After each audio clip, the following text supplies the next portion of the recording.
कपिल जी कहते हैं, माता मैंने तुम्हें जो सुगम मार्ग बताया है उसका अवलंबन करने से तुम शीघ्र ही जो है परम पद को प्राप्त कर जाओगी।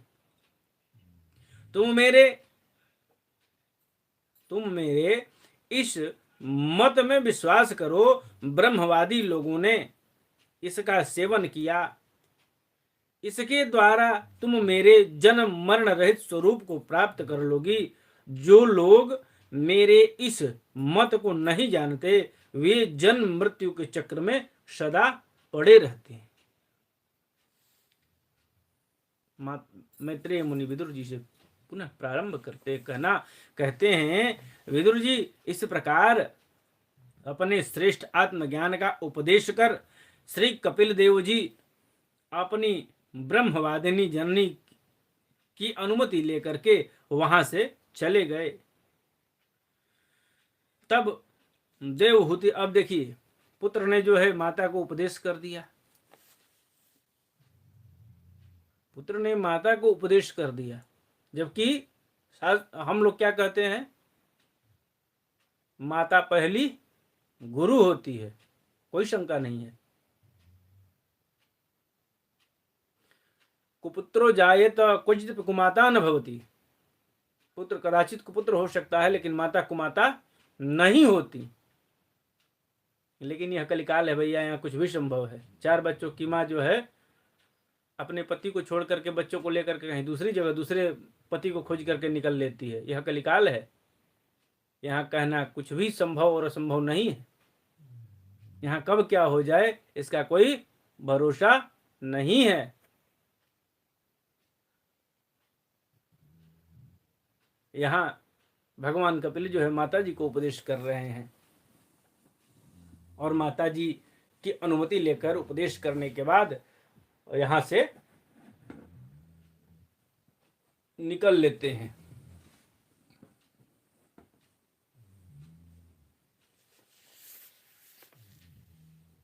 तब अब उनकी माता जब सुन ली है पूरी बात तो आगे उनको तो आत्मसात ही करना है।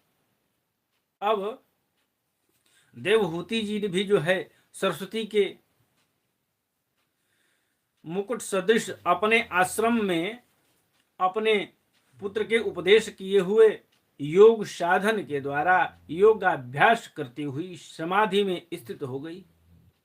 अब वह समाधि में स्थित हो गई, अपने पुत्र द्वारा कही हुई बातों को सुन करके माताजी अब समाधिस्थ हो गई।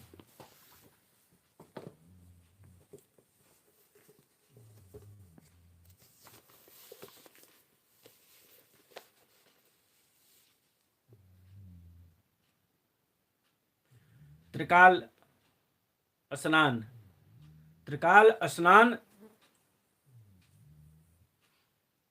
करने से उनकी घुंघराली अलकें जो है भूरी भूरी जटाओं में परिणित हो गई तथा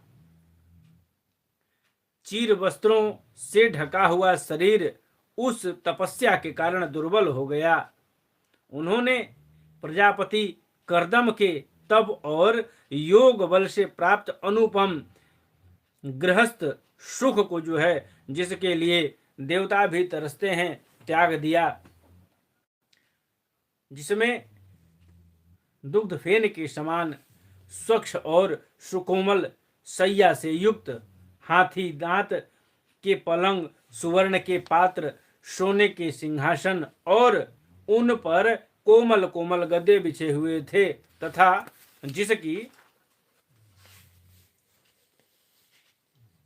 स्वच्छ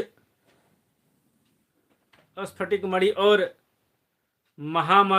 महामरकत मणि की भीतों में रत्नों की बनी हुई रमणी मूर्तियों के सहित मणिकमय दीपक जगमगा रहे थे, जो फूलों से लदे हुए अनेकों दिव्य वृक्षों से सुशोभित हो रहे थे। अब यह जो है बात बता रहे हैं क्या है, इसका भाव क्या निकल रहा है। तो आप सबको याद होगा पूर्व में हमने बताया था कि भगवान देवहूति के माता देवहूति के पति कर्दम जी जो है विवाह करने के उपरांत तपस्या में लीन हो गए थे। शरीर दुर्बल पड़ गया था और उनके शरीर का ख्याल करते करते, उनका सेवा करते करते देवहूति भी जो दुबली पतली हो गई थी। फिर भगवान की कृपा से, परमात्मा के आशीर्वाद से वह जो है सरस्वती नदी में स्नान करके और पुनः पवित्र हो गई और